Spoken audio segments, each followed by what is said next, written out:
Hello and welcome to this podcast organized by WRI India's Energy Program. Hope you and your loved ones are all safe amidst the troubling times. My name is Deepak Krishnan and I lead the clean energy work at WRI India. The topic that we're going to discuss today is developing strategies for the Bangalore Electricity Supply Company, BESCOM, to maximize its renewable energy sales to commercial and industrial consumers, or C&I consumers as they are popularly known. We have an impressive group of speakers today, experts and practitioners who are working on guiding India's clean energy transition through their respective areas of work. Next slide, please, Ashok. First up, we have Rasika Athavale, who is an advisor with the Regulatory Assistance Project. She works with Indian power stakeholders on utility regulation and market policies, and she supports REP's work on wholesale market design, retail tariff design, air quality regulation, and distributed energy resources planning. Welcome, Rasika. Next up, we have Ajit Pandit, who is a director with IDAM Infrastructure Advisory. He is the CEO and founder of IDAM Infra. He has over 23 years of professional experience with the energy and utilities sector. He brings with him regulatory perspective and is well versed with the risks and commercial arrangements associated with the development, construction and implementation of various RE generation projects, transmission, grid connectivity and distribution projects. Rakesh Jha, who is a director with Meghraj Capital Advisory, is our next speaker. He has over 2 decades of experience on advisory engagements in renewable energy and rural electrification. He has worked closely with national governments, utilities, and key institutions in India, Nepal, Bhutan, Pakistan, Cambodia, Sri Lanka, and Benin on policy formulation, investment promotion, financing, and implementation. Welcome to you both, Ajit and Rakesh. Next up, we have a very experienced person from the power sector, Shantanu Dixit, who is a group coordinator with Prayas Energy Group. He has been working in the sector since 1992, focusing on analysis and advocacy deriving from that. He has worked on a range of power sector related issues, looking at techno-economic, legal, and broader public interest perspective. Welcome, Shantanu. We also have Vivek Sen, who is an associate director in the clean energy program of the Shakti Sustainable Energy Foundation. He provides strategic planning, leadership, and guidance to Shakti's clean power program. And with over 14 years of experience in the power and climate domain, he specializes in strategy formulation, policy analysis, program development, and market design. Welcome, Vivek. We thank all our speakers for not only taking out time today and joining us, but also for contributing to our ongoing research on this topic, more of which you will see in the subsequent slides over the next 1 hour or so. Green Power Market Development Group, which we used to run with CII, it worked through the advisory or steering committee model in the states that are marked in this map. And the idea was we would try and provide transaction support for iconic companies and taking the learnings from that, move ahead to demand aggregation or collab solar, as we call it, collaborative solar. We tried this out with Mahindra World City in Chennai, Masya in Aurangabad, and the Naroda Industrial Estate. In the latter two, we were able to demonstrate certain amount of installation of solar, as well as policy advocacy, looking at how C&I consumers can adopt greater share of renewable energy in their mix. One of the examples was in Karnataka. So based on all these learnings with an experience of close to 6 to 7 years, we found that despite numerous efforts, the utility and the regulator either were not willing to participate, or even the type of demands that were being made by the consumers was, very detrimental to the utilities' own finances. And it was with a lot of times it was with good reason that the utilities were also against some of what the C&I consumers wanted. So I think the pivot then has been to see what the utilities also can gain out of this. How do we make a win-win exercise for both the utilities and C&I consumers, so that both get what they want? The C&I consumers in terms of lower cost electricity, preferably supplied through renewables, and the utilities also retain the C&I consumers to the extent possible, and avoid a situation where their finances get hurt. So that is the genesis of this assignment, and we really appreciate all the contributions that everyone in the advisory committee has made. Ashok, next slide. Now, today, we'll be spending some time looking at the particular problem statement, that is the challenges that BESCOM faces, the objectives of the research that we have taken up, and looking at a framework of direct and indirect solutions. This will be presented by Ashok from WRI.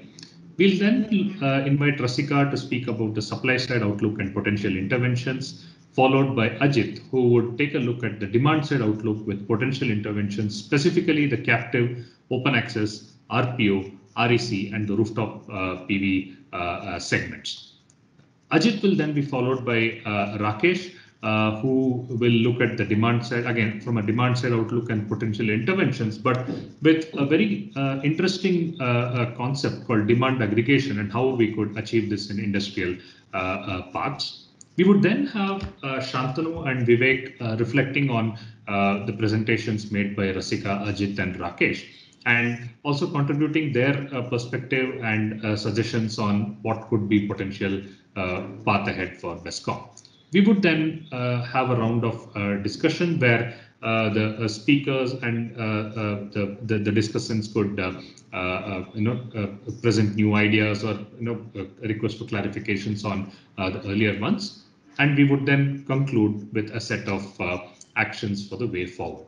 I now request my colleague Ashok to take over with the first part of the presentation, that is the problem statement. Thank you.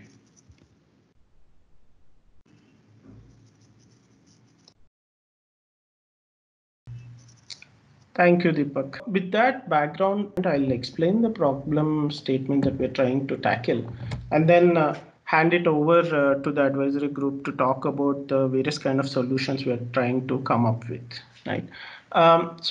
When we talk about BESCOM, the Bangalore Electricity Supply Company, one of the key insights that is very relevant to this project is HT commercial and HT industrial consumers account for only 0.12% of its consumer base. It's 0.12%, but they contribute to 36% of its revenue, and as of FY20. So this is a very significant and rather disproportionate contribution to revenue compared to their consumer size. And if you actually see across the years from FY16 to FY20, if you see, this share of revenue has gone down from about 40% to about 36%, about 4% of decline. This is one of the key trends that will be helpful in the discussion going forward, right? And as I said, there is a decline in revenue because these consumers are moving away from BESCOM supply. And if we have to chart the reasons, we can actually see that the average power procurement cost of BESCOM itself is going from 3.89 rupees per unit to about 5.39 rupees per unit between FY16 and 20. And proportionately, the cost of supply to these consumers is increasing from 5.5 to about 7.3 rupees for the HT commercial and industrial consumers. And if you see, as a result, there is already a movement of consumers to various options, whether they are going through the wheeling process to procure power, or they're setting up their own captive power plants, or they're going through open access transactions. We can see the number of consumers across opting for these preferences increasing through the years. But we also see that the consumption that is moving out from BESCOM supply is quite significant. Between FY15 and FY18, this is quite significant. This trend is also exacerbated by the declining cost of renewables, and at this point, this is a fairly well-known phenomenon in the industry. We can actually see the benchmark costs of renewables, primarily wind and solar power, compared against the LT commercial and LT industrial and HT commercial and industrial tariffs in various states, you can actually see that there is the parity is already there. Of course, if you're talking about these costs are at the point of generation. If we are talking about open access route, variety of grid usage charges and additional surcharges do add on. But at the point of generation, and in some states, even after the open access charges are added, some transactions are already competitive with grid tariffs. And as a result, there is a migration of these consumers. Like I said in the previous slide, the sales of BESCOM to these consumers has declined from 8.8 million units, 8,830 million units to 8,200 million units. About 600 million units of difference is it's very stark, and this has happened over the last 4 years. As a result, what do we have? We have a compounding challenge for utilities, because as more and more C&I consumers adopt renewable energy, there is a burden on the utility because they're recovering less tariff, less revenue, and then hence there is more need for charging cross subsidy. As we all know, in India, commercial and industrial consumers are charged cross subsidy to be able to provide cheaper and affordable power to agricultural and in some cases residential consumers of various discoms. So as more and more C&I consumers move out of discom supply, discoms have lesser revenue, which means they need more subsidy, which means the tariffs will increase, and that will push the C&I consumers even more out of the utilities supply. So this is a circular compounding challenge, and this is really the central problem that we're trying to solve, albeit through a renewable energy lens. So for the purpose of this research, what we're trying to target, direct and indirect outcomes over short, medium, and long terms to tackle this problem. And I'll really try to explain this in simple terms what we mean that. First off, there are 3 objectives. One, help DISCOM retain C&I consumers. That's a part of the objectives, but also really have employ a renewable energy offering lens to do so. We want this to happen as we scale up renewable energy in the DISCOM supply. But in doing both of these objectives, in achieving both of these objectives, we really also want to balance the interests of all stakeholders. And what do we mean by that? We don't want either the utility to lose out or the HT commercial and industrial consumers to lose out.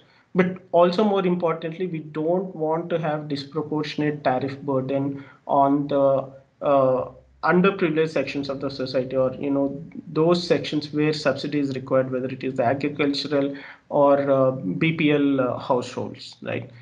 And how do we target? How do we do this? We are, like I said, we are trying to employ both direct and indirect strategies.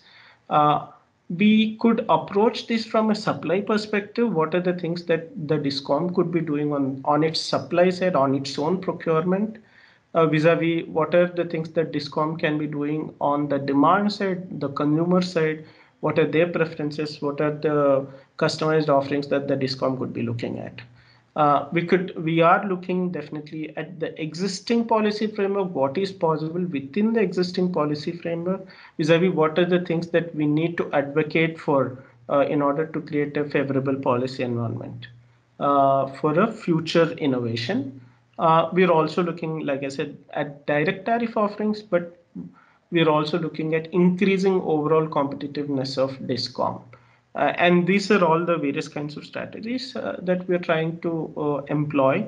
And at this point, I'd request the advisory group to take us through each of their respective portions of the research.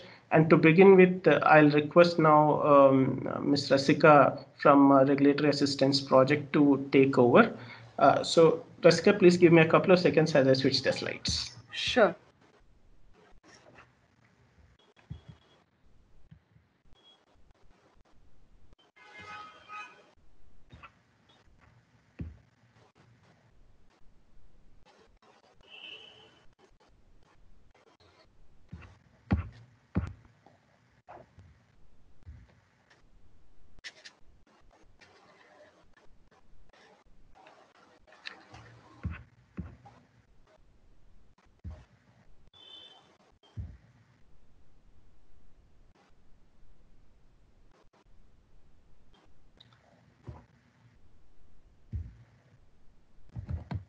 Sorry, you're set, Rasika.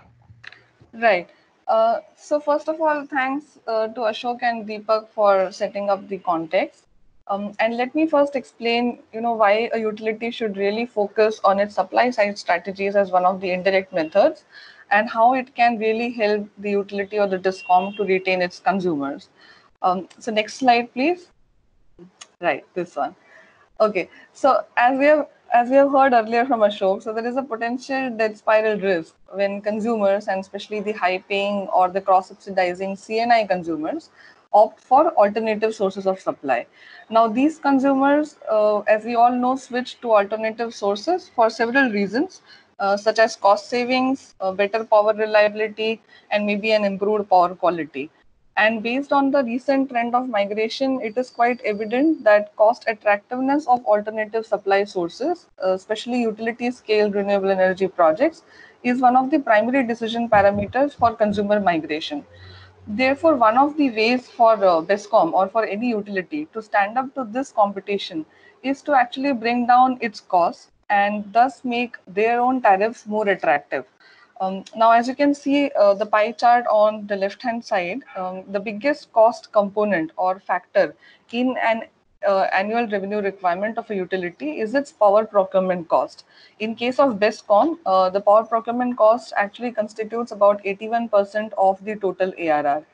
Therefore, for BESCOM to make its business case more attractive in comparison to its competitors, it would be useful to have its power procurement or supply side cost be more optimized so that it reduces the cost incurred in meeting base load as well as peak load, and while at the same time, if it can maximize purchases from cheaper resources during specific seasons of a year or time of day. Next slide, please. So some of the common strategies, which utilities can deploy for cost optimization can fall under three buckets: reassessment of all existing as well as future purchase commitments, exploring a wider sort of market for procurement of resources, and a better matching of low-cost local generation with consumption. So I would like to spend a little bit of time on each of these strategies. Next slide, please. So DISCOMs in Karnataka actually follow a very unique approach for power procurement. Instead of individually signing contracts with generation companies, the demand from all DISCOMs is clubbed together, and PCKL, which is the power company of Karnataka Limited, they perform the power procurement function at an aggregate level. Now, as you can see from the diagram over here, the energy requirement of all DISCOMs put together is lower than the energy availability from all the contracted generators at this point in time. In fact, PCKL has actually gone on record and said that in June 2019, Karnataka actually became a power surplus state. Therefore, given this situation, it is quite fair to ask that the DISCOM should be more conscious of committing to any long-term PPAs, and especially the thermal UMPPs, which are probably today at drawing board stage or at some very nascent stage of construction, and are relatively more expensive and also have very long gestation periods as compared to the newer utility scale renewable projects, even hybrid projects. So in fact, some of the recently commissioned plants, such as Kudigi, are being utilized at very low PLFs, and that should be a clear-cut sign for expressing future caution. Because for these plants, which are contracted under long-term PPAs, the DISCOMs and in effect their consumers have to bear the burden of high fixed charges. Along with this, DISCOM should also review any transmission infrastructure commitments basis the new thermal power plants, which are today probably on drawing board stage, so that any new stranded assets on the transmission side can also be stopped from getting created. Next slide, please. Yeah. So this strategy, which is the second strategy for lowering of power procurement cost, is basically seeking an active participation in wholesale electricity markets, which are facilitated as of now by the Central Regulatory Commission. Now, the CERC has already proposed a national pan-India wholesale electricity market platform that will provide DISCOMs with an opportunity to identify and procure cheaper generation which is outside of their own portfolio. So if BESCOM really decides to participate in these pan-India markets, it can explore twin opportunities. On one hand, it will have a pan-India market that allows BESCOM to scout for cheaper generation resources. And on the other hand, it also provides a platform where BESCOM can find buyers for its already contracted surplus capacity supply, and therefore earn revenue by selling this surplus power, which can then be shared with the consumers. But to do that, BESCOM will have to explore trading as a separate alternate business activity. I would also like to point here for our listeners that in the simulation exercise, which was done by CERC, to assess benefits of wholesale electricity markets, they had identified a power cost saving of about 77 crores for Karnataka DISCOMs. Another quick point over here, which is evident from BESCOM's tariff order, is that the utility needs to be a little bit more self-controlled over allowed versus actual power purchases.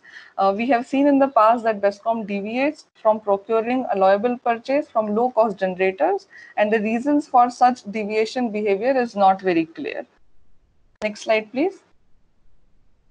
Rasika, just one small question here. That when you are saying Rakesh here, that the utilities they can get into this trading business as well. They can maximum get a margin of 7%. That is applicable here in this mode of trading.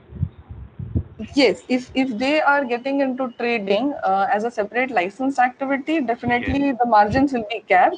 More than the margins, my point of view was actually about having to getting to the benefit that a larger platform provides. So today, if you look if you saw the graph earlier, the energy requirement versus energy availability, there is a huge delta because you have this contracted capacity, and if you are able to go to a bigger market platform, it allows you maybe a higher probability to sell that surplus capacity, which as of today it's kind of completely blocked because every state utility is only looking within the state boundaries and not looking to buy or sell from other states.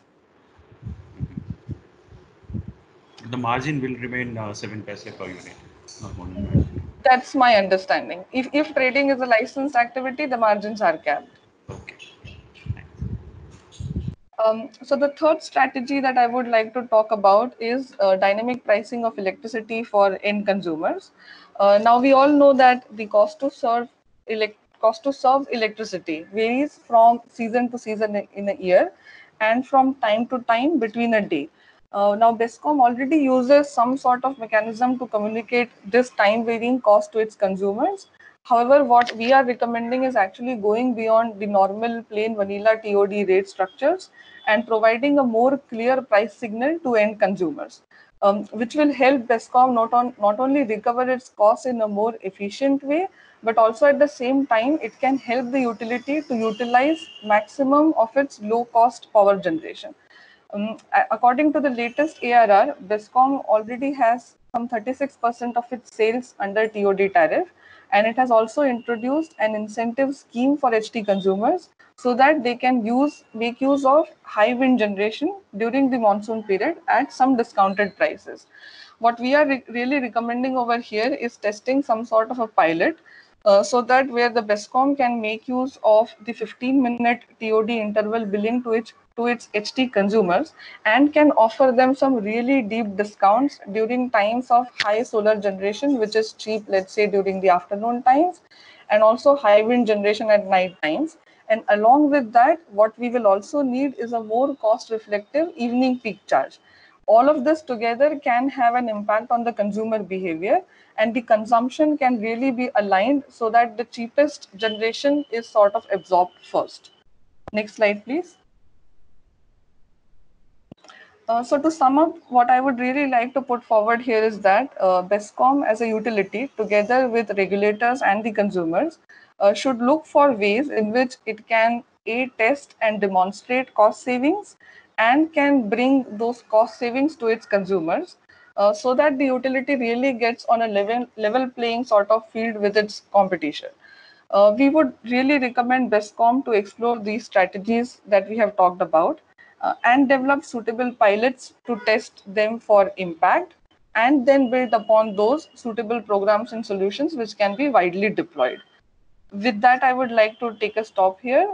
Over to you, Ashok. Thank you, Rasika. So I'd like to request that we take all the questions towards the end when we are having this dedicated discussion slot.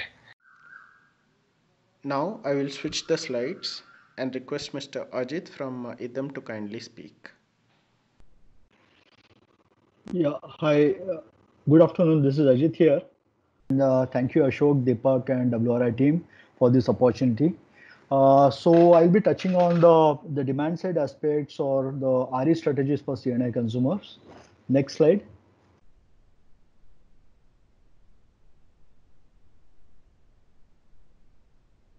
Yeah, so just ballpark bigger picture on all India basis. So what is the total C&I consumption and what is the share of renewable consumption out of this C&I consumption?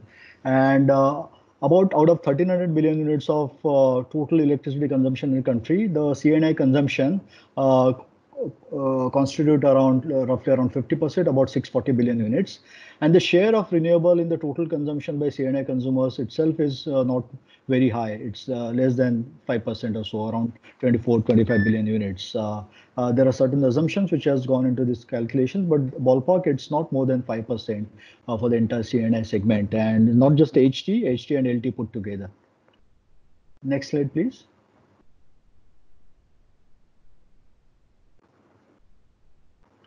Yeah, so when we are looking at less than 5% of consumption, there are corporates who are actually looking at increasing a share of renewable with the global RE100 initiative.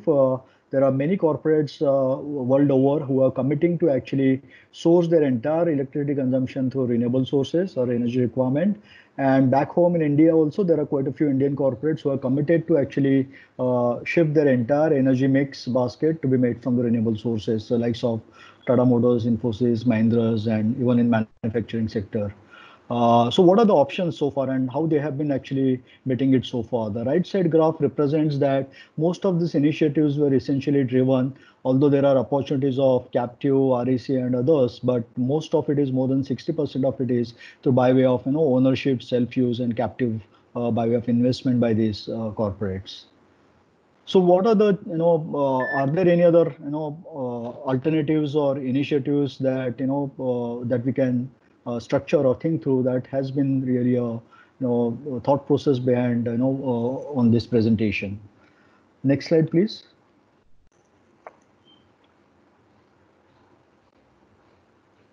So I think Ashok has already covered this, but just to put that thing in perspective, Ashok actually covered the statistics mainly from HT industrial and commercial. I'm trying to add here even the LT industrial and LT commercial consumer category. And together in terms of number of consumer base, same point, less than 10% of our consumer base of entire discom for BESCOM, but it covers more than close to 40% of it in terms of sales or consumption and more than 50% of the revenue that comes from this. Consumer segment, that's a C&I consumer, about 11 billion units, close to 11 billion units. So of all of this, if it is to convert it to 100% RE, so to speak, hypothetically, we're talking about, about 6 gigawatt of renewable energy capacity in that sense. But clearly the utility has its own challenge, and as was clearly highlighted, the cost of power purchase is increasing, and so also hence the average cost of supply. So the tariff, cost-reflective tariff for this consumer category segment is increasing rather even though, and on top of this, above cost of supply, there is also cross subsidy. So the tariffs are higher, so they're bound to actually look out for options for sourcing power, not necessarily renewable energy, but even outside of other sources. So what is it that utility can look at, and what is the option? So we have to strike a balance and between the utility interest as well as the consumer interest, and at the same time nudge them towards use of renewable energy. So in that sense, next slide, please.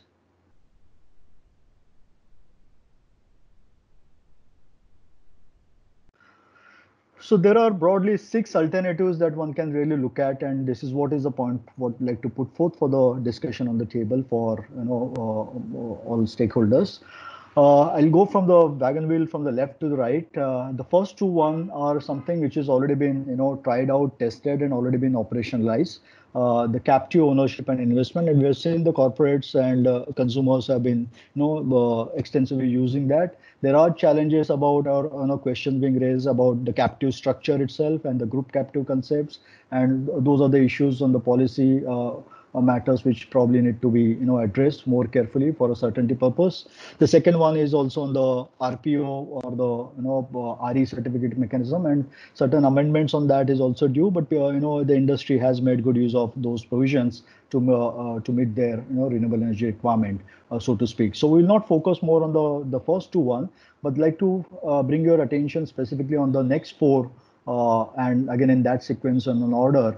The first one is basically looking at in situ rooftop more carefully, and there are certain amendments, although this has also been tested out in BESCOM. I understand KERC order had talked about not more than 240 megawatt of rooftop is currently there installed capacity in the sector, vis-a-vis 4,000 megawatt of overall target, if at all the if you one were to, sorry, 2,400 megawatt of targets, if one were to look at for the state as a whole, that MNRE is aspiring Karnataka to achieve. So there are certain tweaking on that is something which is required. So we'll look at more carefully about the net metering options, and within that different options. The second one is on the open access, and again open access is also tried and tested, but here I would like to focus on specifically because open access also causes heartburns and also difficulties and financial stress for the utility. So we'll try and see what possible suggestions that could emerge out for this open access. Then on the pricing framework, Rasika did talk about interesting dynamic pricing for the consumer, and there are a couple of other options one can look at in terms of the pricing reforms. And the fourth one is again the utility-driven, utility-centric business model. So these are the 4 new initiatives one could look at and could possibly strike a balance between the utility interest as well as the consumer interest or aspirations to increase the share of renewable. Next, so I'll go one by one from 1, 2, 3, 4. That is in situ. Yeah, so typically the net metering framework has has been definitely driven the investment in rooftop solar by the C&I consumers, but at the same time it is basically caused a lot of loss of revenue for the utility in that sense. And here on this context, there has been a specific approach which recently the Maharashtra Commission had adopted. And what we would probably need is important thing is rather than flip-flop on the policies, a specific target-driven or trajectory-based certainty in terms of policy. So possibly one could look at a specific target that up to say 1,000 megawatt the net metering framework will continue, and even within that the entire the benefits under the net metering, which is by way of adjustment through a banking benefit on an annualized basis that consumer enjoys, probably a utility could be entitled to collect the banking charges. To begin with, it could be linked to just a recovery of billing losses at the HT level or LT level, depending on where the consumer is placed. So this approach has been currently adopted by MERC in their recent MYT order. TOD-based adjustment can continue for the energy crediting adjustment there. And beyond, once this threshold capacity is actually achieved, probably a grid support charge is something that utility should be entitled to receive by the time there would be a parity or kind of a scale that would have been achieved in terms of CNI consumers adopting this segment.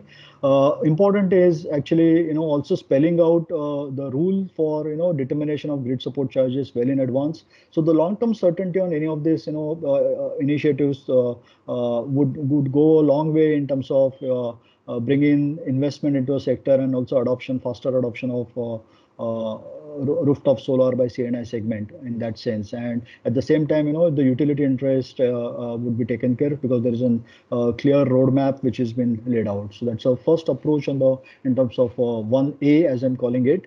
But this definitely would serve purpose for a big ticket or large size, maybe industrial consumers or CNI consumers, most probably the HT level. The next slide, please, where we'll try and touch upon what further can be done, particularly for a smaller segment or distributed segment of CNI consumers. Yeah. So here the concepts of virtual net metering or a group metering is something that one could try it out, particularly for urban centers or in the commercial complexes or malls or office premises, where there are, as such, there are multiple consumers of, let's say, 20 kilowatt, commercial consumers of 20, 50 or less than 100 kilowatt, multiple consumers in a single premise. So the rooftop space of that, it needs to be harnessed, and there should be an arrangement for, for the consumers to get the benefit of, rooftop solar. So one kind of a virtual net metering arrangement could possibly address this situation. On the other hand, there could be a segment wherein there is a huge rooftop space, say on the warehouses or in terms of, parking lots of factories or industrial common facilities. But the consumption points is basically spread out across, multiple locations of that, industrial consumer. So there will come some kind of a group metering arrangement could be worked out. Obviously, on both these issues, there need to be specific calibration or conditions that need to be, specified as we go along. But that is something that could be developed, and such innovative framework or innovative metering arrangements, Delhi and others have talked about. Some policy documents do talk about, but this is something that one can actually think through and develop a framework around it in a calibrated manner. Next slide, please.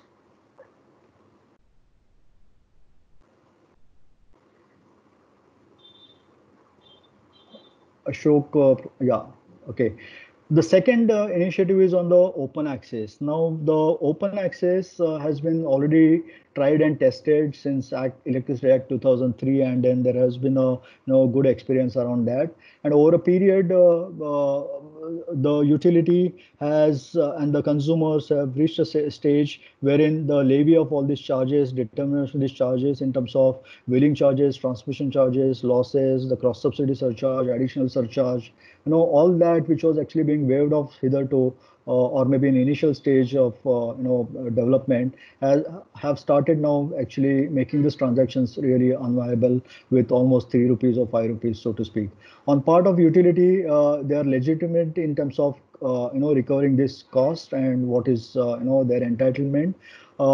And that's how we have seen, recently a rollback in some of these cases. And although there are, instances or where what commission has said something, the utility or the consumers have actually challenged it, and there are some, ongoing discussions around that.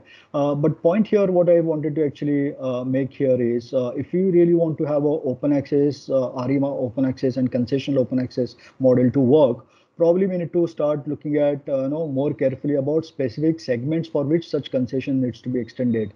And at the same time, it should benefit the utility, and we should make a best use of the available resources. So in that sense, my suggestion here would be we should look at in Karnataka, there has been a good history about wind power projects who have used, probably across their useful life more than 15-20 years, so to speak. So repowering projects, or the hybrid RE projects, as well as the DRE plus storage. So specific renewable project categories in their initial stage could be afforded or could be offered this kind of a concessional banking wheeling arrangement so to speak, and it could be restricted only to this specific arrangement.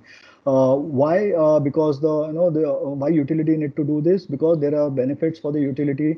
Because for a given site of resource regime, if we can have a hybrid, or if we can have a repowering undertaken, that is the best use of that site, as well as the best use of evacuation and infrastructure and transmission arrangement thereof.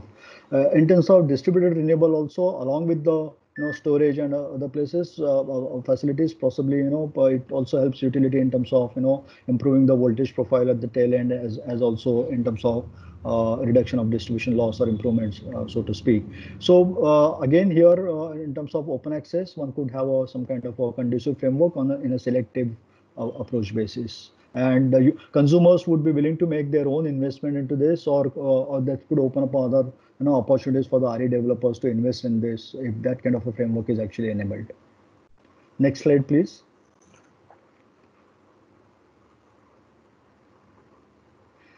Yeah, so here what we're talking about is in terms of a pricing reform or the pricing initiatives on this. The first one is more of a voluntary, and this is something which has already been tried out by the KERC way back in 2012 as a green tariff, wherein the consumer who wish to actually classify that he is sourcing power from renewable would be willing to pay additional charge, say 50 paisa per unit, so to speak, and the utility actually does a procurement on its behalf for it, and but basically he would get a certification or understanding that he's basically he's subscribing to a green tariff, so to speak. But there are, except one or two instances, I don't think we have really seen any success on this. So we need to really look at it more carefully and do a consultation around that, what exactly can work in terms of voluntary certification or of green tariff subscription.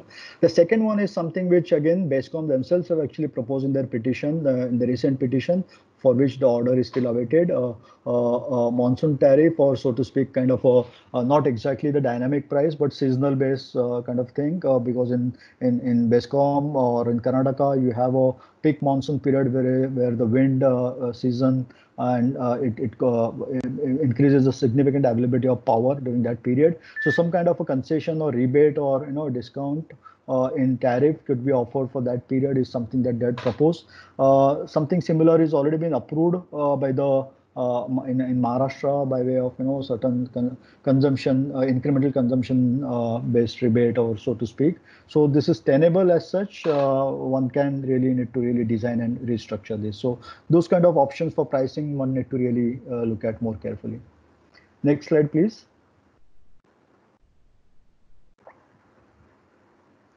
Yeah, so the last but not the least, what is it there for utility to encourage this kind of arrangements? And utility themselves could become a super RESCO or super ESCO, and the KERC has, in their December 2019 order, has recognized, several arrangements of utility-centric business models, whether utility acting as a plain simple aggregator or aggregator and EPC, or themselves could be an investor, and or could be through a third-party RESCO company or trading model, aggregate and trader model. So all these arrangements are possible. There are a couple of utilities who had already tried this out. For example, in Kerala, the KSEB has in fact run a 200 megawatt tender process and have seen a good success of that. What is important here is, again, which particular business model suits the state discoms and which particular consumer category segment. A little bit more detailing and the analysis of that is required while developing or devising a particular project scheme and structuring a tender. But all this, it's there on the paper. The utility regulator has recognized it. The forum of regulators in their model regulations have also espoused for it. The MNRE has also suggested utility need to be involved here. And but however, there are very little examples around. This is something that one could look at more carefully, working closely with BESCOM. Next slide, please. So in summary, there are various options, exist for encouraging RE consumption by the C&I consumers. While the fair balance for the utility can also be maintained through a calibrated and measured approach by way of, whether it's a net metering framework or introduction of a VNM of group metering for a particular class of consumers, or conducive RE open access, again, for a specific type of RE programs or projects. pricing reforms as also utility-centric models. But what is important required is basically a paradigm shift in looking at is this purely as a death spiral for the utility. All the stakeholders need to come together and try and, there is a golden mean that can be really achieved. A more detailed analysis on structuring of each one of these options is required. And in some of these cases, possibly a policy or regulatory intervention would also be necessary. I'll stop here. I think that was the last slide. Back to you, Ashok. Thank you. Thank you, Ajit. Thank you very much. And I'll switch the slides and then request Rakesh from Meghraj to present. Thank you, Ashok. Thanks first WRI and Shakti team for offering us this wonderful platform wherein we could share our frame of mind on this important subject. And good to hear from IDAM and RFP and WRI itself regarding what's happening and what we are trying to do, what are the options for the utility so that the CNI consumer don't go away from their net. So this is what we have tried to do. We have tried to put together a couple of slides wherein we have tried to focus largely from the BESCOM's perspective that what they can do in order to retain these CNI consumers who are trying to move away from their network, especially because first they require renewable energy procurement, and second, this is commercially viable also for them. So next slide, please, Ashok. Right now in the state, not only in the state of Karnataka, rather in most of the states and nation as a whole, the policy setup environment for promotion and procurement of RE is quite good and encouraging. Most of the companies, especially if you see RE 100 companies, 100 National Stock Exchange companies, they are already procuring RE power. And in the state of Karnataka, through the solar policy of 2014 to 21, proposed to have 6,000 megawatt from grid connected rooftop solar PV. This is the target that is there. So that way, I'll say the policy initiative is there.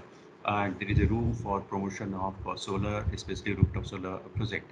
And if you see the CNI consumers, how they are placed for the procurement of RE, this is certainly providing the kind of economic advantage, because we just heard from our two friends that how the retail tariff is on the higher side, and if you're trying to calculate the levelized cost of generation from solar project, which is the flavor of the market as of today, it's somewhere in the range of 4.5 to 5, maximum 5.5 rupees per unit. I'm talking of rooftop solar. So that way, 5.5, 4.5 compared to 8 or 9 rupees of retail tariff that they're paying, even if this is intermittent informed power, the CNI consumer can move towards that. And most of the bigger consumers, CNI consumers, especially if you're talking of M&E consumers, such as RE100, they have a commitment towards the society. So they have a sustainability commitment. Some company will say 30%, some will say 50%, and they give a timeline in that time frame. They would like to move towards green energy procurement. And there is now in the market, when the market is opening up, lots of amendment is happening in the existing regulations and the act as well. So market is moving towards a kind of open market, and it's easier to have these kind of projects established. You have different kind of models. You have debt facilitating from different agencies, like ADB is working, World Bank is working, SBI has come with their financing for rooftop solar. Similarly, PNP has kind of credit. So lots of financing arrangement there in the market, which has facilitated the market. But the question is that if you think from a utility perspective, we understand that utility, if they want to enter into this segment and they want to see this as a window of opportunity, they don't see that they are losing CNI consumer. Rather, they see this, okay, if they are losing, then I have a window of opportunity, and can I become a service provider? So if you think from that perspective, demand aggregation is very important. Why? Because any project developer cannot work on a single project basis. Otherwise, the cost of providing that service will be on a very high side. So market is offering a very good situation. It's in a very good situation right now that DISCOMs can get into this, and through this demand aggregation mode, they could retain the consumer because tariff is on the higher side. And whereas the cost of RE power generation is declining. So BISCOM can procure power at a very low rate from RSPV and pass on savings to its CNI consumer. We will discuss how this can be made possible. And whenever we are talking of RSPV based power, we are talking of green power. And as I mentioned, RE100 or 100 NSC consumers, they have their own internal mandates, sustainability mandate through which they would like to have green power. So this is why, again, market is set for that. If you're talking of aggregation and utility-driven model, then what is saving that from those CNI consumers who cannot have or do not have the investment appetite as of today? So it can save also them from the investment, and this is how they can facilitate. Discom can facilitate providing this power, green power, to CNI consumer. Through this arrangement, one can also take care of reduced TOD charges and interrupted quality supply of power to these consumers, because now you have one alternate source of power.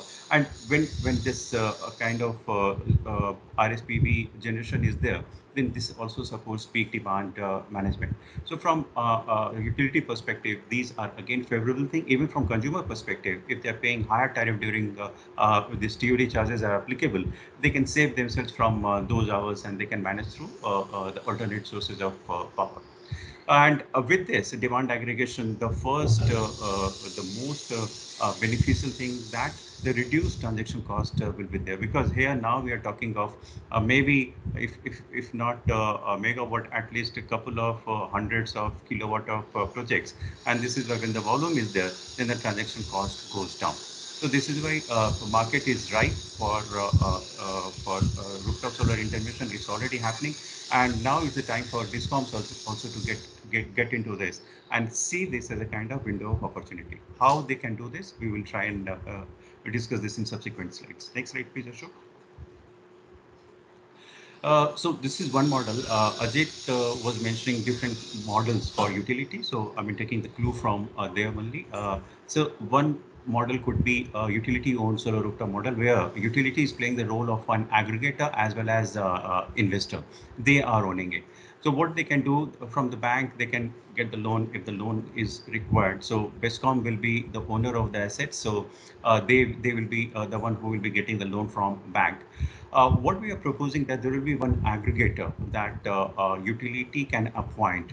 I understand maybe a couple of utilities, they can do the aggregation business on their own, but it would be better if we leave this work to the specialized agency. And there are lots of aggregators in the market, lots of players in the market who can play this role beautifully.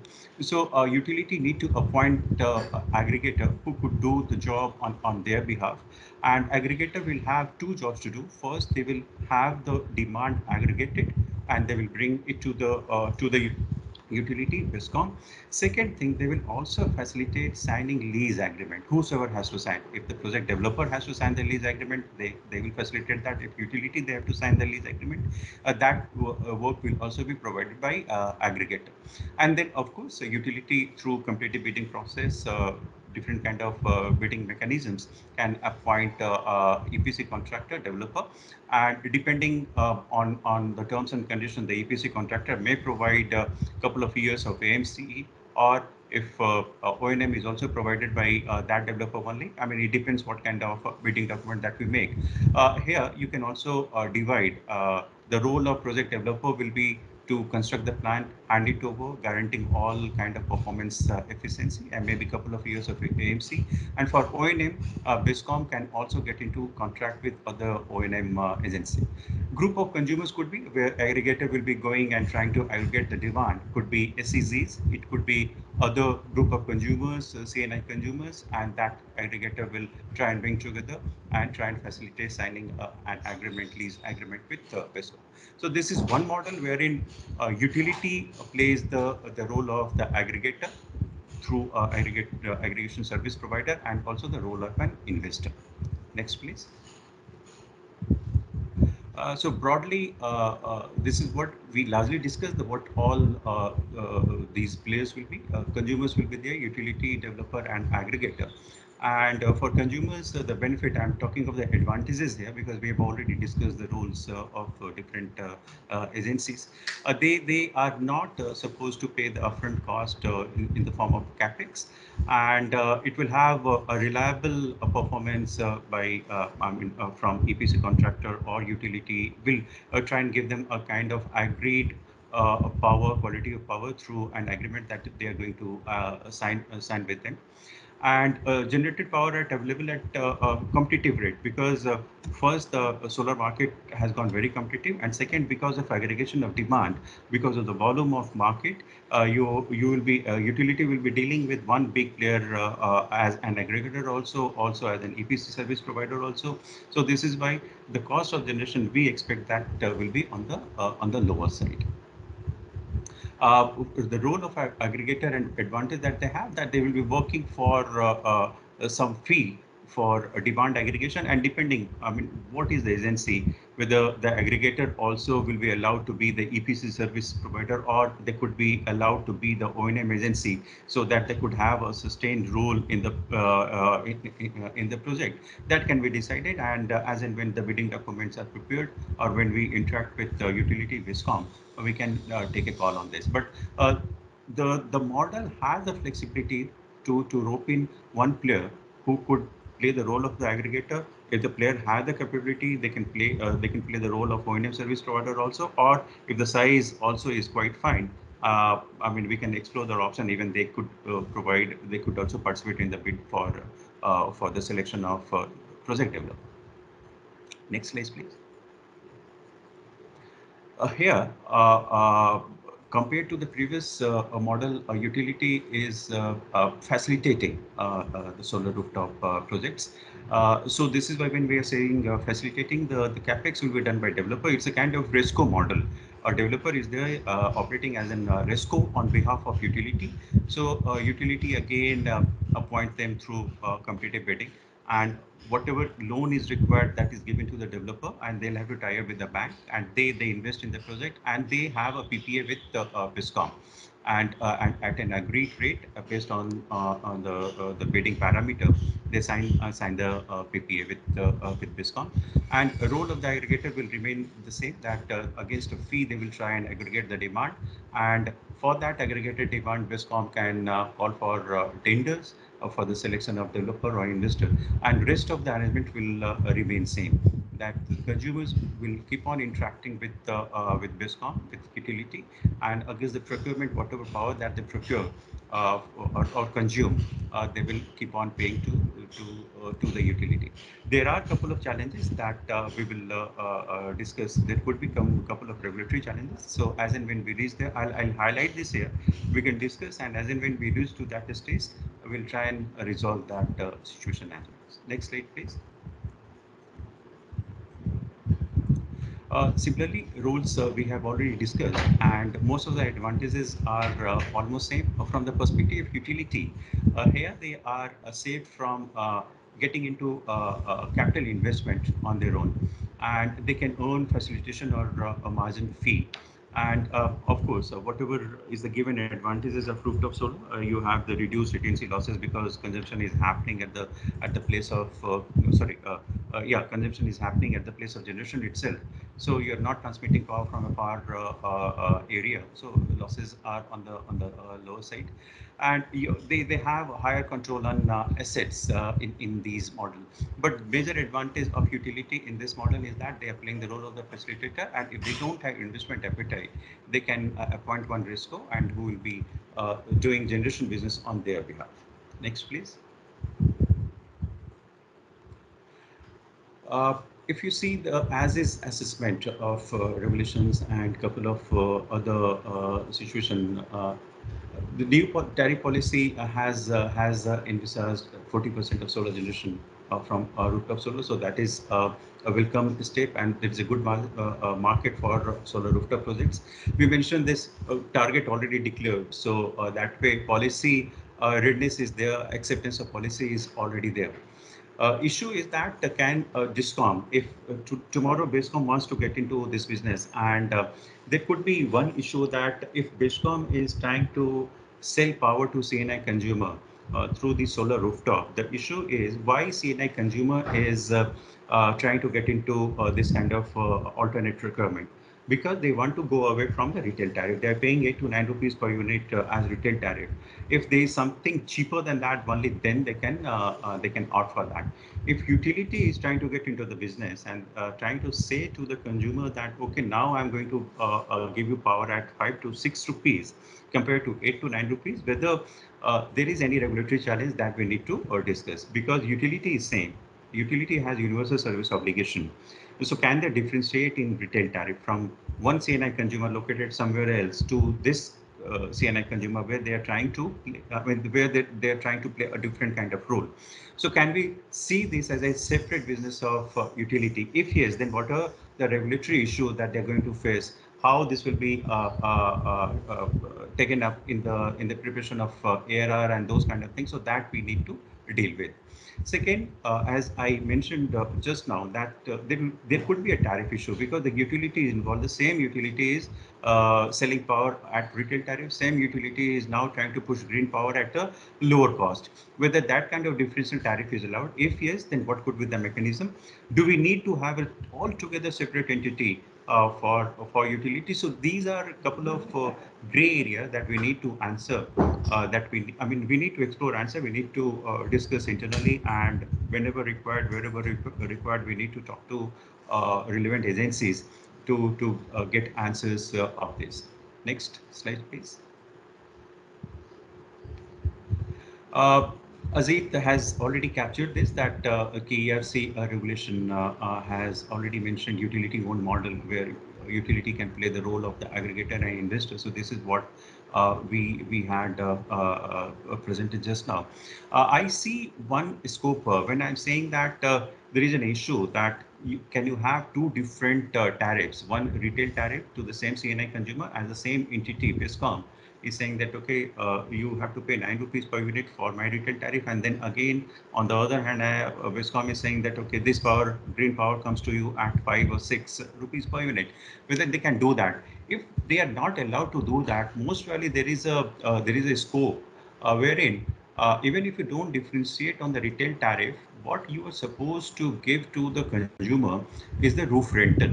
So even if, say, from a RESCO or on their own, Bescom cost of generation is 6 rupees per unit, and there is a leeway or margin of 3 rupees compared to the retail tariff. If Bescom is trying to keep some margin and pass on some margin to the owner or to CNI consumer, they can do it in the form of a lease rental for roof. So this is one area where we can discuss further, and this can be taken up in order to adhere to the existing regulatory environment, and at the same place you try and make the entire project viable. Second model we discussed, third-party owned model, utility acts as aggregator again and trader.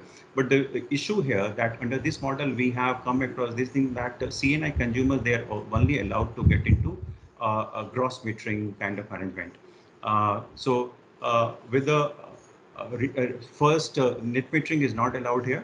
And when you are trying to sell the entire power to them, then we are going back to the first model itself.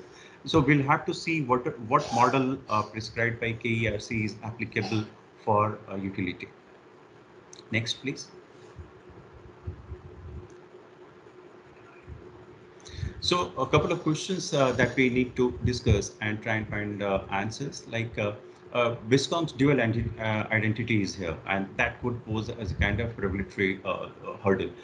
So as distribution licensee and RESCO, if yes, if they are allowed, then in what legal structure they can do that we need to discuss and finalize. Then feasibility of green dedicated feeder and applicable standby charges. We were just thinking this was kind of an outcome of team brainstorming session, that say there is a cluster of consumer in one remote corner of Bangalore, and Bescom feels that there could be a feeder dedicated for these consumers, and that feeder will get power from a localized source of generation. BISCOM also has say tract of land wherein they can go for a couple of megawatts of projects. Can they do that? But if they can do that, then it will be like a dedicated green line for those identified cluster of consumers. Can we think of this kind of a structure? If yes, whether this is feasible in the existing regulatory environment or not, that or this is completely ruled out, that we can discuss and move further. Can BISCOM use the existing distribution network, say somewhere else they are generating and they want to wheel power, then what are the charges applicable on them from the utility perspective? That also Ajit has already touched on open access aspects, whether that aspect will be applicable here in the case of BISCOM or not, that we need to find out answer. Regulatory take on differential tariff. I mean, this is in that context where BISCOM is trying to send green power to them, to the same consumer, wherein it also takes a retail tariff, a higher retail tariff. So what to do with that differential tariff? Do we need to change the legal structure of BISCOM there? There will be a different service provider, or under the existing regulatory environment, they're allowed to do so. If yes, then we need to highlight and capture in our presentation. Viability of these third-party owned model. I mean, this is again subject to the model that we are trying to work on. So slightly premature to discuss this, but we need to assess the viability of this business, of this kind of business model. Consumers' interest in onboarding for demand aggregation. I mean, there was some concern whether consumers will be interested. Then certainly it's a good thing. And if this is leading to reduced cost of procurement of power, then of course consumers will be interested. So these are, I mean, largely the first four points wherein we wanted to have a team discussion. And if we already have a clarity, we would like to know that and try and move ahead. Further, we will try and share that what we are trying to do and where we are as of today. Next slide, please, Ashok. So this is what we are trying on this mandate. We are trying to assess that what is the demand of SEZ or typical CNI consumer, and when this demand is coming. So we want to also understand the load profile, whether we can match that load profile to an extent with the solar power generation. If yes, then what will be the impact of TOD and other things? So this is why we wanted to have early pattern of demand. We have got some data, but we had a discussion with WRI team, especially Ashok, and we wanted to have a different set of data, so that we are trying to do. Once we have this data, then we'll try and aggregate the demand, and based on that, we will do the sizing of the project. And then based on the sizing, the calculation of at what cost the power is generated, what are the charges applicable. Then we would try and assess that based on different models that we are proposing, that from the perspective of BISCOM, under different kind of model. I mean, we have presented two, there could be a few more, that is again subject to our discussion and agreement. We will try and assess what will be the cost of providing this service to a CNI consumer by BISCOM, and then what is the economic viability of these scenarios. So this is where we are, and these are like our team has put together what we are trying to do. Say, you can see we're trying to make a load curve technology assumption, that what is the cost of generation from solar. So this is what we are trying to do. Next, please. Again, we will have a model-specific economic viability thing for utility-owned RSP model, utility facilitated model. What are the charges applicable? So what will be the landed cost of power for that CNI consumer? And then what kind of data requirement is there from each of the model, that also we are sharing with WRI. And this is where we are. So a kind of dummy model is ready with us, and if we get in the right set of data, we can simply we need to plug in key in those numbers, and the Excel will give the data that we require. So this is where we are as of today, and thanks for this, and any question certainly we can discuss. Thank you, Rakesh. Thank you very much. So Deepak, do you want to take us through the next? Yes. Thanks, Ashok, and thank you, Rasika, Ajit, and Rakesh. Quite a few interesting points. At least some of the takeaways for me were, the what Rasika mentioned about BESCOM looking at, exploring the energy exchange and the day-ahead market. Now with IEX also announcing that in some time they would also launch an RE power market. Could that prove to be a catalyst for this? Of course, the dynamic pricing of at the retail level is critical for any of these initiatives to succeed. And coming to what Ajit mentioned about having targets for how much of solar can come in at a particular consumer category level. For example, the 1,000 megawatts at net metering. This was something similar, which KERC had adopted when they came out with their open access order sometime back in 2014, where they said 5 years or 1,000 megawatts, whichever happens sooner.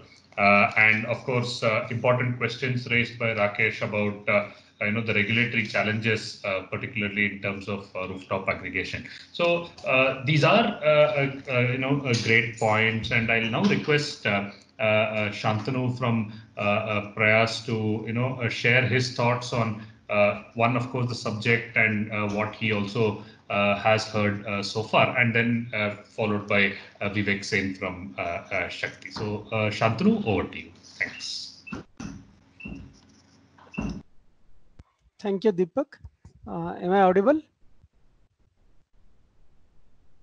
Yes. Yeah. Thank you. A very interesting discussion indeed.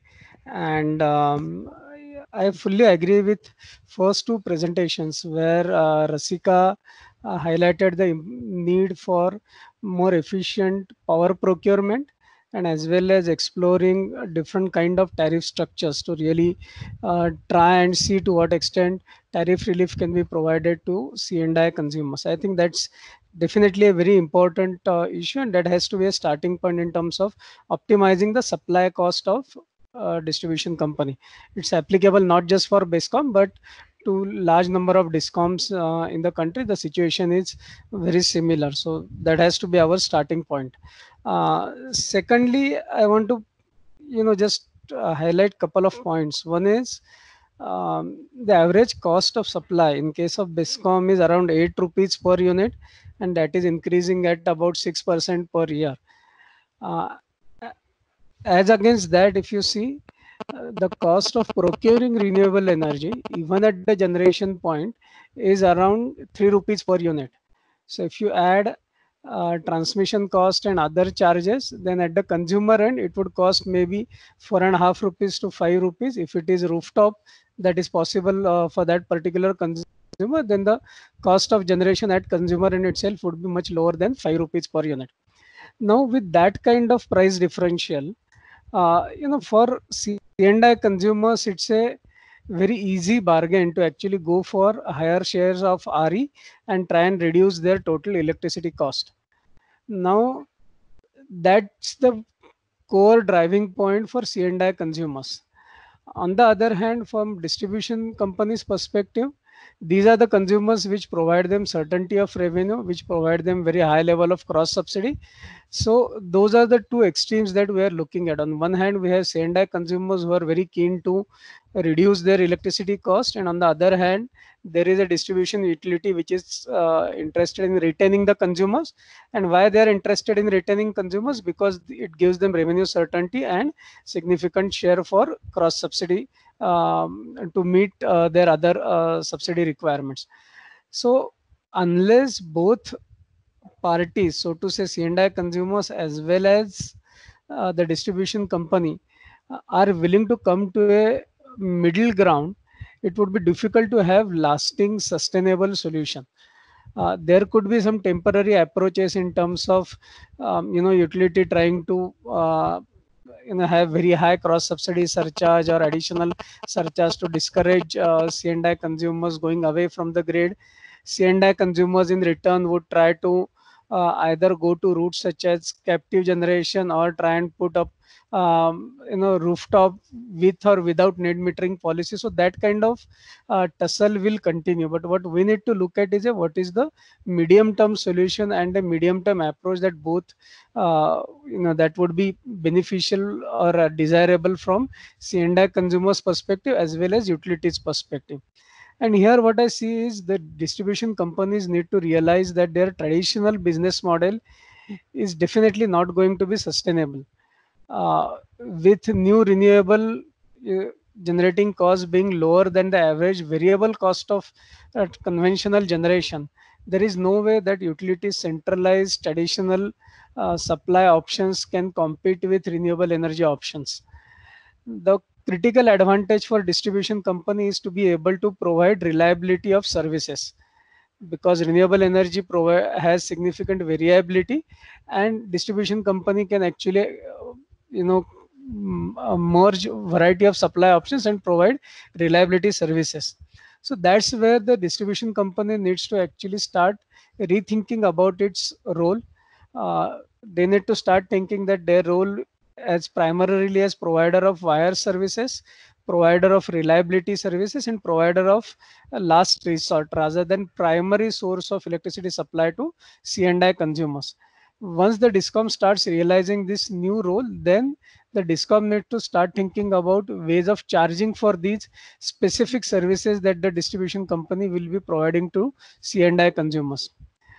On part of C&I consumers also need to be able to be willing to take the risk of going away from distribution company, trying to source electricity on their own, and also be able to willing to face the risk that comes with this kind of independent sourcing of electricity, whether that is risk arising out of variability relating to RE, risk arising out of changes in demand. So unless the distribution companies are willing to look at this as a new business model, and C&I consumers are willing to take some kind of risk, and essentially the process of splitting the pie needs to take place. Some benefit need to accrue to distribution companies, some benefit to C&I consumers. Unless that happens, we will not be able to see a long-term sustainable solution to this issue. And from that perspective, I would like to go back to different options presented by Ajit, which I think offers a very good point of discussion in terms of what could be this process of splitting the pie. Because even in, let's say, net metering option, the distribution company needs to recover some revenue, whether we call it as grid support charge or reliability charge, or in terms of billing charges and banking charges. The C&I consumers need to appreciate the need for such sharing of costs with distribution companies. If we go to issues such as, let's say, open access, then open access, again, the distribution company need to realize that they cannot have significantly changing cross subsidy surcharge and additional surcharge, because that's not going to be in the interest of either distribution company or the C&I consumers. And C&I consumers also need to be prepared to share some part of price arbitrage in the form of cross subsidy surcharge, because there are certain social obligations that the distribution company has to discharge.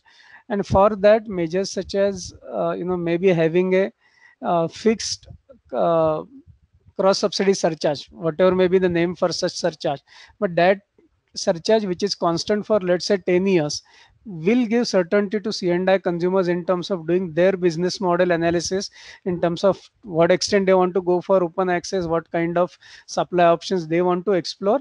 And that will also give some certainty to distribution company in terms of revenue that can come from such C&I consumers. So I think that's where a lot of work needs to happen in terms of having a balanced arrangement which will meet distribution companies' interest and C&I consumers' interest. But we can have that kind of balanced arrangement provided the distribution company accepts that in the medium term, sales migration is going to be inevitable. It's simply not going to be possible to compete with cost of alternate supply options. and they need to reinvent their business models and start focusing more in terms of their role as focusing on providing good quality services to small consumers, their role as provider of last resort, provider of reliability services to C&I consumers, and focus more on ensuring efficient wire services. So if the utility starts looking at this new role, then I think we will reach this balanced arrangement much sooner and in a much smoother manner. So I would stop there. Thank you. Thank you, Shantanu. And that's a very different line of thought. And I think I would, a little once Vivek also weighs in, I'll request everyone else to also see if they have questions or thoughts on what you just said, Shantanu. So Vivek, would you request you to come in, please? Thank you, Deepak. And first of all, very aptly summarized by Shantanu. I largely agree to what he has said. I would want to really congratulate the team because I've seen Rasika, I've seen Ajit and Rakesh all putting great efforts in dissecting this issue. And I wouldn't call this as an issue, but as an opportunity for the DISCOMs, which is our problem statement. How can DISCOM make most out of this opportunity given at this time where they cannot avoid risking their business or loss of their business to the C&I consumers who are willing to switch to other modes of getting electricity. I think the colleagues have largely discussed some of the most critical points related to the topic, and they have also highlighted the crucial opportunity that the DISCOM need to tap in or can tap in. And at the same time, Shantanu very aptly put forward the role the DISCOM can play to manage this whole scenario and also earn and continue its business operations. So one thing was very clear and which Shantanu mentioned was that it's a very, very, I can say, easy option or a lucrative option available for C&I consumers. I mean, we have seen large volumes of C&I consumer sales moving out of the distribution network. And this is a trend which I will see continuing for times to come because the price differential between what they get from procuring power from other sources than the DISCOM itself is huge, and that makes business sense for them. So this scene is set for the C&I consumers. We all know that they will surely move out of the network one way or the other. They will adopt one or the other business model and move out of this network. Here, so I would want just to put forward 3-4 points on how and why DISCOM should make use of this opportunity. I mean, DISCOM per se have a role in propagating solars, and while doing so, they do have a case of earning something out of it. That would be the right situation, and was mentioned rightly that there has to be a balance between the business interest of DISCOM and the business interest of the C&I consumers. And somewhere there would be a model that can emerge out of it. But where to start? Lot many technical points, lot many business related issues were discussed today. The presentations were great, but as a solution, if we want, I mean, we have still left open lot many questions that need to be answered. Rakesh concluded his presentation very well. And then he has raised some very critical questions that we as a group need to think and answer. And my points are somewhat related to his questions, the top 4 questions that he mentioned. So the first one is that considering that the C&I consumers will make a shift and the DISCOMs will have to live with the situation. If they really need to make a business case out of it, they need to first assess what percentage of consumers will make this shift and whether this shift would be permanent in nature. This is a factor that will make or break the potential of DISCOMs venturing into the rooftop solar business in whatever way, either it's an aggregation model or a CapEx model or a RESCO model, whatever. So first they need to size their opportunity is the starting point from my point of view. And to that, I think Rakesh and his team has already done some great deal of work in putting up some models which can be used and which can be used with DISCOM specific information to throw some outputs which can be relevant for this research. Second important factor is the treatment of such an business activity by DISCOM. So if DISCOM really understands the benefits of promoting solar through one or the other model, and in long term they realize that they cannot do without it, they need to understand the business risk related to it. And the biggest risk is what would be the regulatory treatment of such business model from the ARR point of view. What components of ARR would be affected, and how would the regulator allow the treatment of these various heads. The third important point, which I think is, and which is very important and was discussed continuously during this conversation, was about the regulatory and policy scenario in any particular state. Now, I strongly feel, and we have been working across many states, the longevity of certain regulatory provisions will only support the case of DISCOMs promoting solar rooftop or adopting it as a business case. So this is another point which needs more research, more insights, more analysis, more discussions, which is how to manage the longevity of certain regulatory provisions, so that whatever business models that we are trying to construct today will stand in time and can actually be implemented.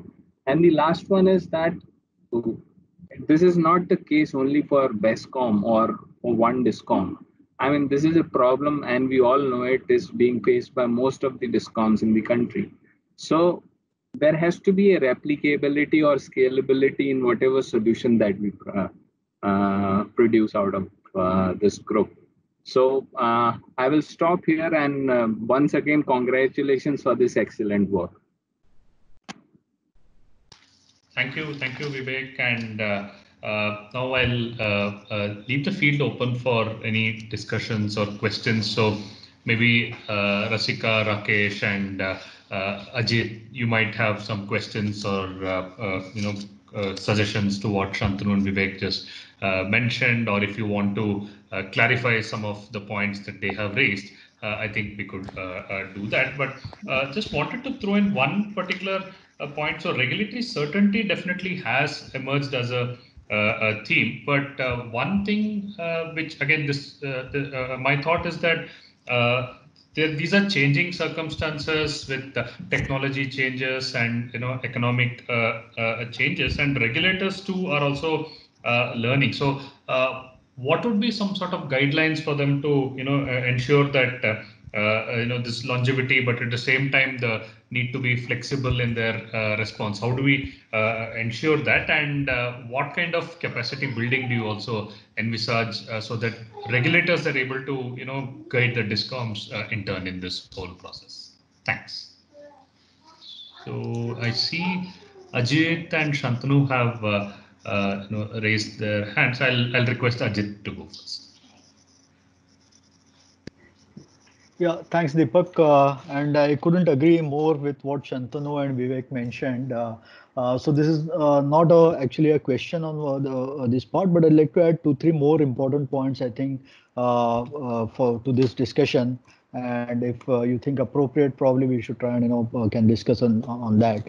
The first and foremost is when we talk about the renewable energy and for C&I, or maybe for the supply sources mix for the by the utility, particularly in the state of Karnataka, we cannot be oblivious of the fact that today it is the number one in terms of solar capacity, more than 5,000 megawatt of solar which is there. Right now, with all its, as a state as a whole, and now I'm not, limiting myself only on the BESCOM as such. Okay, with even after the entire agriculture shifting, the kind of shift in the load shape and load curve, very slowly and further we are trying to push into when you say renewable energy, okay, are we talking about only solar? Because if we leave it for only C&I consumers, or for that matter any consumer's choice, currently the solar makes most economic and eminent sense in terms of, as a choice, an option, as a technology or resource. But then what kind of, from the utility point of view, what kind of, the load shape are we going to see in 3 years or 5 years down the line? The kind of numbers that I threw up, if you talk about the entire C&I consumption actually move towards RE, and within that RE towards solar only, about 6 gigawatt. What is it that you're talking about in terms of, then what kind of a balancing service, what kind of other service options that, Shantanu talked about? And in that sense, what is the appropriate energy mix which is desirable, and more specifically for Karnataka, because Karnataka is also equally, bestowed something similar to Maharashtra with all types of renewable sources, whether it's biomass, bagasse, wind, solar, and small hydro as well. So this energy mix guidance, and that is where something the role of, and in the whole discussion, we so far discussed only about the utility and possibly maybe a regulator and regulatory intervention. But the role of government in the whole discussion was missed out. So on two counts, on the government support on this, and more so as a policy advice in terms of energy mix, is something probably, whether it is within the scope of our current discussion or our work assignment or not, but I thought these are important points I thought like to flag. Thank you, Ajit. Very important points. Yeah. Shantanu? Yes. So actually, Ajit really touched upon one point that I wanted to make, that we need to have an integrated, holistic, comprehensive approach. Because as Ajit mentioned, one has to look at the overall supply mix and the best way in terms of optimizing overall supply mix. We can't just look at each sector of consumer in isolation. So that is one point. And another point I just want to supplement with my earlier comment is about need to drastically reduce cross subsidy. Now distribution companies need to realize this, that in a next few years, in a short term, their potential of cross subsidy is anyway going to reduce because of this price differential and alternative supplies cost that C&I consumers can expect. So they need to start looking at post cross subsidy scenario, and in that sense they also need to start looking at the ways in which they can better target their subsidy.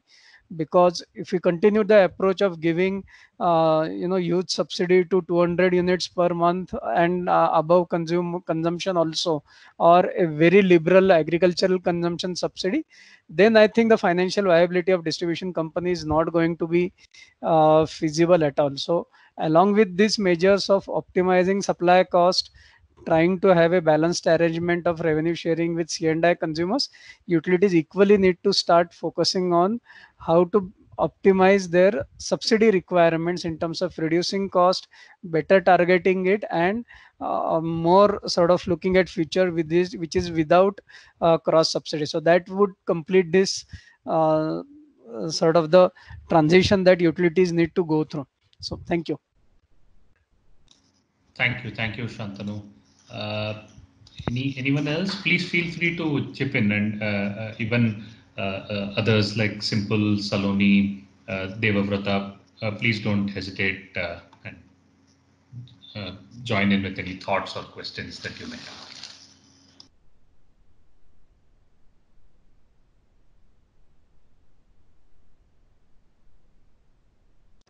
have. I just wanted to have one comment here, that I really liked this notion of grid support charges or any kind of compensation that we are. Hello, am I audible? Yes, sir. Yeah. So any kind of compensation that we are planning to give to DISCOM. So are we also trying to get into that how much that charges would be, or we can rely on some secondary sources data? Are we trying to do that in this project? So No? again, see, one of the we can see it as a part of the menu of options that we can suggest to BESCOM, and of course we all know that what decisions they take and what path they want to proceed. That I think we'll have to leave it to their deliberations. But if possible, in the final set of analysis that we submit to them, we should also try and have this option too. But I feel that the option that we are talking about, especially with letting C&I consumers go, providing good service to the other smaller consumers, that will need a significant amount of courage and paradigm shift within the management. But apart from that, if they decide to go that way, I think analysis-wise, it shouldn't be that challenging. It's like the other options also, the similar amount of analysis that we'll need to make. My assessment would be that it would be on similar effort levels, but for BESCOM to adopt it, I think that's the bigger question with that option. Yeah, and there are a couple of studies already undertaken, even in India, on this aspect. So if there is any need to refer to those, so we can go through all those. I'll try and share that with Sure, with that would be great. That would be great. Yes. So I know that we have exceeded our webinar time by about 10 minutes, but I just want to see if there are any final thoughts from anyone.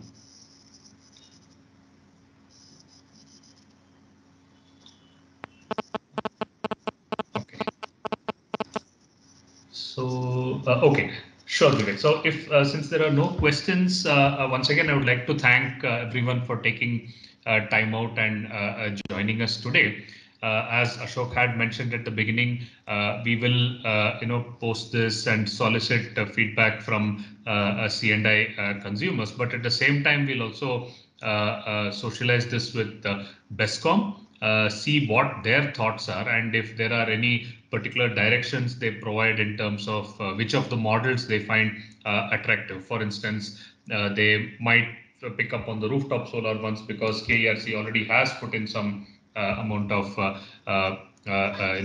regulations that they can build on, and on the other aspects, whether they need support in terms of approaching the regulator, seeding the idea. Those are some of the conversations that we'll be having with them, and we will definitely keep you posted. So once again, thank you very much for joining.